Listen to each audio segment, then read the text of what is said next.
Get your checklist ready before the end of the year.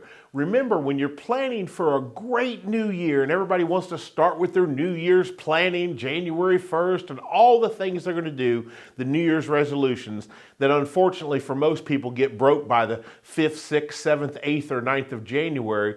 There's planning that needs to be done before the end of the year. This is a great time to start planning right now. So think about this. Before the end of the year, if you're going to make a Roth conversion, we've got many items about Roth conversions out there, but if you're going to do a Roth conversion, if you've deemed it necessary, if you've got a plan and it's time to do a Roth conversion, this has to be done before December 31st of this year.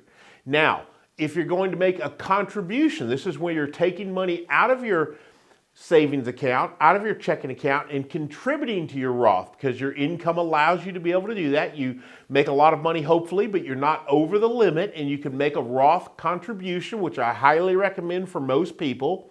That can be done up till tax filing day in April. So two different things. What about an IRA contribution? Again, that can be done going into April. But before the end of the year, there are several things that we need to look at. Without question, in my opinion, we're going to be heading into or already in a recession. So have you rebalanced your accounts?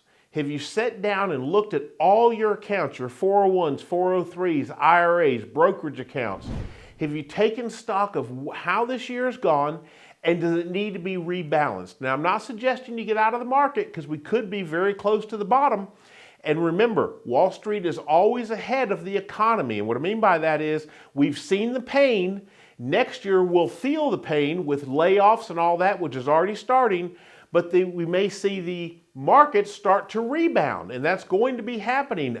The question is when? No crystal ball for this one. But have you rebalanced your accounts, stayed in the markets, and are you ready? Have you looked at where you're at and taken stock? Okay, this is what I wanted to accomplish this year, but this is what really happened.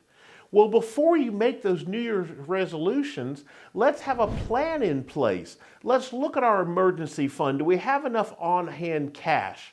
Let's take stock of where we're at right now, and then let's do goals-based planning for where we want to be in 2023.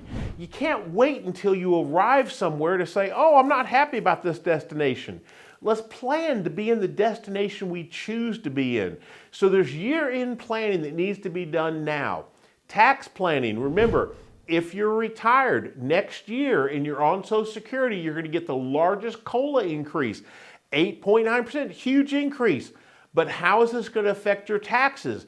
Do you need to start withholding more taxes on Social Security? Do you have a tax planning that's been done in advance? What I mean by that is we don't want to wait until April to find out that we have a tax burden.